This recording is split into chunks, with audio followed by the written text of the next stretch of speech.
Bonjour et bienvenue sur la chaîne TSE. Nous poursuivons notre série d'interviews et aujourd'hui, nous recevons un hypnologue, Fabrice Vinault. Alors, ma question rituelle, comme d'habitude. Fabrice, bonjour. Bonjour. Qu'est-ce que l'hypnose? Alors, qu'est-ce que l'hypnose? L'hypnose est un état naturel, tout comme le sommeil, tout comme l'état ordinaire de conscience. La transe est un état dans lequel on passe plusieurs fois par jour. C'est tellement quelque chose de naturel que les gens ne s'en aperçoivent pas lorsqu'ils rentrent en état de transe. Et communément, on appelle ça parfois être dans les nuages, être à l'ouest, Dans sur la la Lune. lune, exactement. D'accord. Donc quelque chose de complètement naturel. La transe est aussi créée naturellement, mais peut-être créée par un souhait, par une volonté, par une aide extérieure, entre autres par un hypnologue, un hypnopraticien ou un hypnothérapeute. D'accord. Ces objectifs. D'accord. Alors maintenant, j'ai bien compris ces formes d'hypnose. Maintenant, plus concrètement, dans le cadre du travail TSE, en quoi un hypnologue, un hypnotiseur, un hypnothérapeute pourrait aider un salarié, pourrait aider un employé, un entrepreneur, un manager à sortir d'un burn-out ou à prévenir du burn-out ou des risques psychosociaux? Alors je crois que c'est l'intérêt de tout le monde de pouvoir travailler avec l'outil qui est l'hypnose. Pourquoi? Parce que peu importe l'agent, peu importe sa strate, sa hiérarchie dans l'entreprise, s'il est en homéostasie, donc en état de bonne santé, va pouvoir travailler sur différents tableaux, mais entre autres, déjà, créer une dynamique dans l'entreprise. Hein. Deuxièmement, s'il est en bonne santé, il va être beaucoup plus performant pour l'entreprise. Et puis, il y aura, on a pu le remarquer, beaucoup moins d'arrêts de travail, euh, Moins de turnover. moins de turnover, Alors ça, exactement. c'est quand quelqu'un est en bonne santé. Ça, Oui, j'ai bien compris. Mais alors, comment l'hypnose peut aller chercher quelqu'un qui serait en moins bonne santé pour l'amener en bonne santé?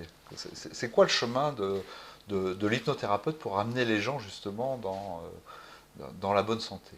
alors, on est d'accord, on vient de l'expliquer, il y a l'aspect déjà rester en bonne santé. Donc ça c'est le premier point, grâce à l'outil d'hypnose. Et puis il y a effectivement la personne qui est un petit peu dans le creux de la vague, qui a besoin de se faire aider grâce à l'outil d'hypnose pour remonter sur ce haut de vague et pouvoir créer ce dynamisme, sortir de son arrêt de travail probablement, et puis être plus compétent. C'est des outils qu'on utilise en cabinet, qu'on utilise en hypnose.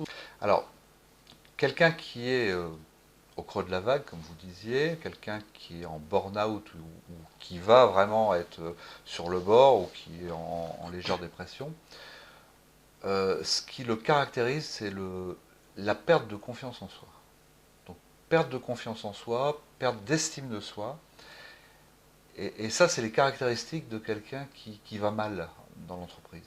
Parce qu'il a trop de travail, parce qu'il y a des injonctions contradictoires, parce qu'on lui fait plus confiance déjà, ou parce qu'on le contrôle un peu trop, parce qu'il est plus en phase avec l'objectif ou les objectifs de l'entreprise. Donc, ce que je comprends, c'est que l'hypnose va aller chercher quelqu'un qui a un manque de confiance en soi pour lui redonner de la confiance en soi, en lui. Oui, C'est ça. oui.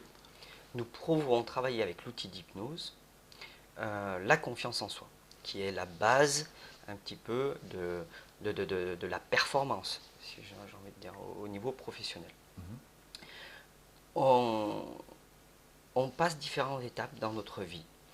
Euh, et il est important de refaire redécouvrir à cette personne qui est dans le creux de la vague, pour reprendre l'expression que j'ai utilisée tout à l'heure, qu'il a passé des épreuves avec succès dans sa vie. C'est pas parce que là il a perdu confiance en lui que tout est échoué. Non.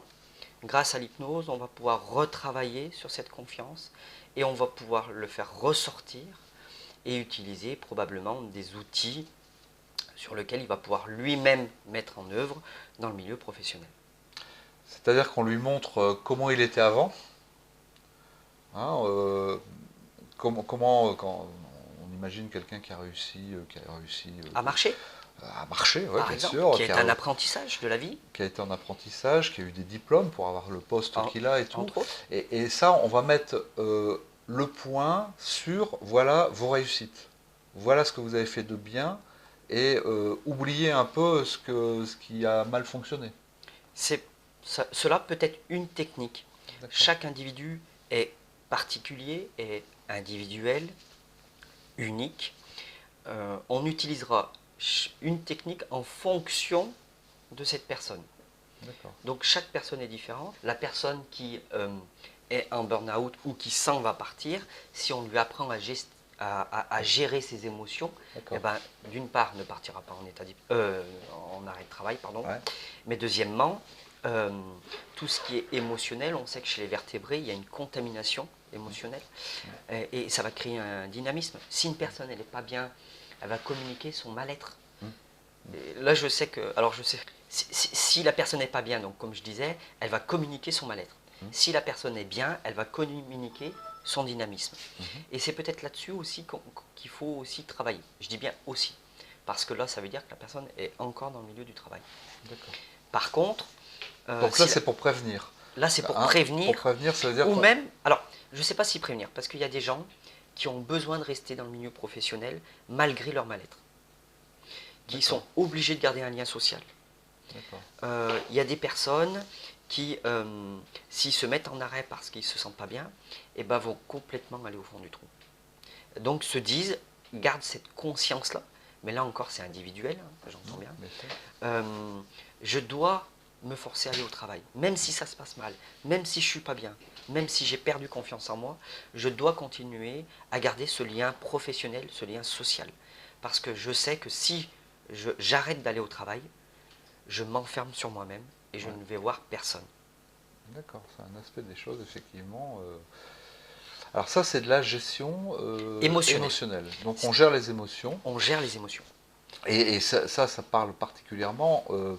Un manager, par exemple, devrait être capable de gérer ses propres émotions pour pouvoir gérer les émotions des autres, c'est pas ça, mais comprendre comment fonctionnent ses collaborateurs. Je ne sais pas s'il peut comprendre comment fonctionnent les collaborateurs. Par contre, il peut être à l'écoute. C'est-à-dire que s'il s'aperçoit qu'une personne est en difficulté, je crois qu'il est nécessaire pour le manager de lui déjà gérer ses émotions pour ne pas véhiculer ses émotions négatives. Si la personne, si sa collaboratrice ou son collaborateur sont en difficulté. D'accord. Je pense que avoir une notion de gestion émotionnelle peut t'aider à tendre une main sur un collaborateur qui ne se sent pas bien. Ou vice-versa. Comme je vous disais tout à l'heure, les émotions sont contagieuses, dans le bon sens du terme comme dans le mauvais sens du terme. Si le manager est un petit peu dans le creux de la vague, je vais reprendre cette expression, mais que sa collaboratrice ou son collaborateur sont là et peuvent aider, eh ben ça peut être un travail d'équipe pour aller de l'avant, avec des objectifs obtenus. Alors ça, c'est pas évident ce que vous venez de dire, parce que là, ce que j'entends, c'est les collaborateurs qui vont aider le manager à se sortir du creux de la vague. C'est un petit peu le système anglo-saxon. C'est très bien, bien sûr que c'est très bien, sauf que dans notre culture, effectivement, c'est pas évident, c'est le chef il est en haut, et puis c'est ses problèmes, c'est pas les nôtres. Hein, culturellement, on est un peu dans ce style. Eh bien, pas si loin que ça, parce que je crois que le manager va quand même analyser, étudier le comportement de ses collaborateurs pour utiliser au maximum leurs facultés. Et si il s'aperçoit que telle ou telle personne a des ressources positives, a une émotion positive, eh ben, on va pouvoir peut-être l'utiliser comme exemple pour justement tirer tout le monde vers le haut. C'est malgré tout un travail d'équipe, dans tous les cas. Cela n'empêche pas le management, cela n'empêche pas le commandement, qu'on soit bien d'accord. Bien sûr. Bien sûr, il faut qu'il y ait une hiérarchie. Bon, on est bien d'accord. Il est à ce poste parce qu'on l'a mis à ce poste, et puis bon, il faut qu'il... Il a des objectifs. Il a des objectifs, il y a un environnement. Il a une autorité à accepter, à mettre en place. J'entends bien.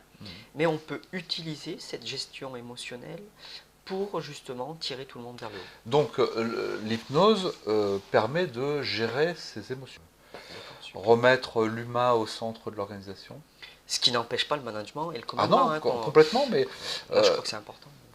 nous, ce qu'on dit, c'est plus on aura de l'humain dans le management et l'humain remis au centre de l'organisation, et forcément, les gens seront bien, les gens viendront travailler, il y aura moins de turnover, il y aura moins d'absentéisme, il y aura moins d'accidents du travail, et seront plus... Ça, c'est un coup à gagner, ouais. et l'entreprise, ils seront plus rentables, enfin, c'est pas un gros mot être rentable, Ouais, ils seront plus non. rentables, et l'entreprise va gagner de l'argent. Ouais.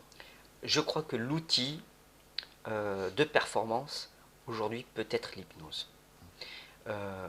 Pour le bien-être, pour la gestion émotionnelle, pour atteindre ses objectifs, et c'est rentable à tous les niveaux.